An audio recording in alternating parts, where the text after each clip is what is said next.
الحمد لله رب العالمين والصلاة والسلام على سيد الأنبياء والمرسلين أما بعد. معزز سامعین، آج میں ایک مناظرہ ذکر کروں گا. وہ مناظرہ ہے امام ابو حنیفہ رحمہ اللہ اور ایک ملحد یعنی دہریہ کے درمیان. یہ مناظرہ آپ لوگوں کے لیے ایک درس ہے، اس سے کچھ سیکھ لیں تاکہ آپ بھی دہریہ کے ساتھ مناظرہ کریں اور اس کے سامنے یہ دلائل پیش کریں. وہ خود بخود ٹوٹ جائے گا اور اس کے دلائل کمزور پڑ جائیں گے. لیکن اس سے پہلے یہ بات ضرور رکھے، یہ مناظرہ پوری دنیا تک پہنچنا چاہیے تاکہ مسلمان اس سے فائدہ حاصل کرے اور ہمیں سپورٹ دے کہ ہم اس طرح ویڈیوز بنائے اور لوگوں کو فائدہ دے.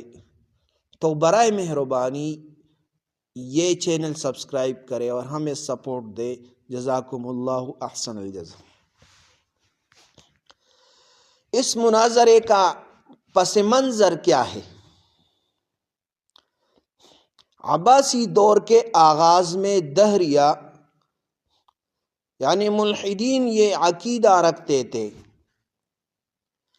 کہ یہ کائنات خود بخود وجود میں آ گئی، نہ کوئی خالق ہے نہ مدبر، سب کچھ فطری قوانین سے خود چل رہا ہے. ایک دن کچھ ملحدین نے اعلان کیا، اگر کوئی ایسا عالم ہے جو عقل سے خدا کا وجود ثابت کر دے تو ہم اس سے مناظرہ کریں گے. لوگوں نے کہا کوفہ میں امام ابو حنیفہ رحمہ اللہ ہے. چنانچہ مناظرہ طے پایا. مناظرہ کا آغاز امام کا حکیمانہ انداز ہے. مناظرہ کے دن امام ابو حنیفہ رحمہ اللہ کو اطلاع ہوئی. جب مناظرہ کا دن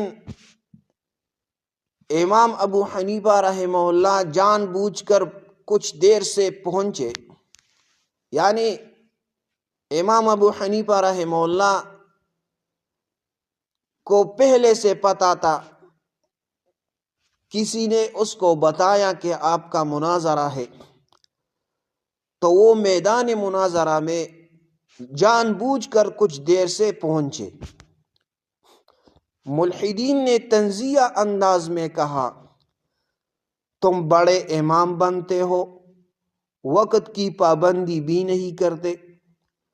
امام ابو حنیفہ رحمہ اللہ نے نہایت سکون سے فرمایا، راستے میں ایک عجیب واقعہ پیش آ گیا، اسی لیے دیر ہو گئی. سب نے پوچھا کیسا واقعہ ہے؟ پہلا دلیل انگیز سوال کشتی کی مثال میں دیا. امام ابو حنیفہ رحمہ اللہ نے فرمایا، میں دریا کے کنارے آیا، وہاں ایک لکڑی کا تختہ پانی میں گرا. سب سے پہلے تو امام ابو حنیفہ رحمہ اللہ نے کہا، جب میں پانی یعنی دریا کے کنارے آیا وہاں کشتی نہیں تھی. میں نے انتظار کیا، پھر وہاں ایک لکڑی کا تختہ پانی میں گرا. وہ تختہ خود بخود کٹا، خود بخود جوڑا گیا، خود بخود کشتی بن گیا. پھر وہ کشتی بغیر ملاح کے چل پڑی اور مجھے دریا پار کر دیا. ملحدین کا رد عمل دیکھ لے.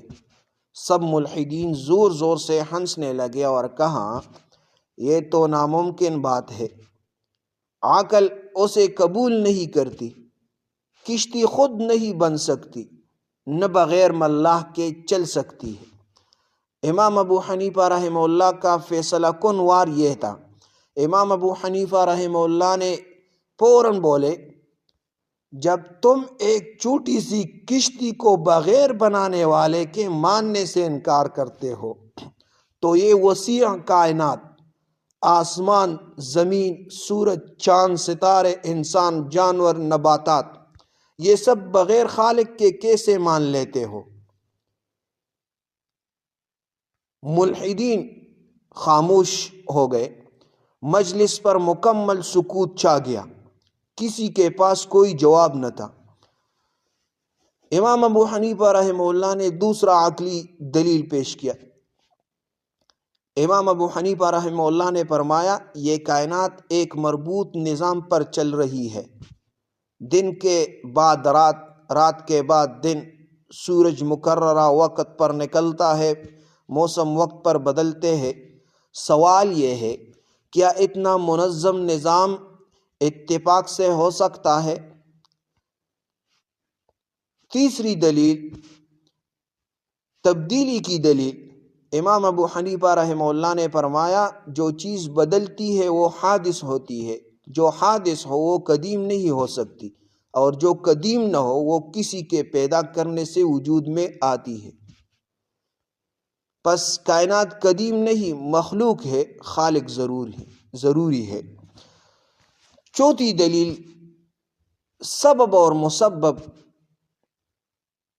دلیل یہ پیش کرتی ہے، امام ابو حنیفہ رحمہ اللہ نے پوچھا، کیا بغیر سبب کے کوئی چیز پیدا ہو سکتی ہے؟ ملحد بولے نہیں۔ امام ابو حنیفہ رحمہ اللہ نے فرمایا، جب ایک معمولی چیز بھی سبب کے بغیر نہیں تو ساری کائنات کا سبب کیوں نہیں؟ پانچویں دلیل، عقلی انسان۔ امام ابو حنیفہ رحمہ اللہ نے فرمایا، تم کہتے ہو خدا نظر نہیں آتا، مگر عقل، روح، محبت، درد، کیا یہ نظر آتے ہیں؟ جب ملحد خاموش ہوئے تو فرمایا، جو چیز نظر نہ آئے اس کا نہ ہونا لازم نہیں ہے۔ میرے بھائیو، نتیجہ یہ ہوا کہ تاریخی روایات کے مطابق کئی ملحد لاجواب ہو گئے۔ بعض نے خدا کے وجود کا اقرار کیا، بعض نے کہا ہم نے آج عقل کا امام دیکھ لیا ہے۔ تو امام ابو حنیفہ رحمہ اللہ کا مقام کیا تھا؟ اسی لیے کہا جاتا ہے کہ امام ابو حنیفہ رحمہ اللہ عقلی دلائل کے امام ہیں اور ملحدین کے مقابلے میں اسلام کا مضبوط قلعہ ہے۔ تو بھائیو، یہ مسلمانوں تک پہنچا ہے کہ وہ اپنے دلائل یاد رکھے اور ملحدین کو منہ توڑ جواب دے۔ جزاکم اللہ احسن۔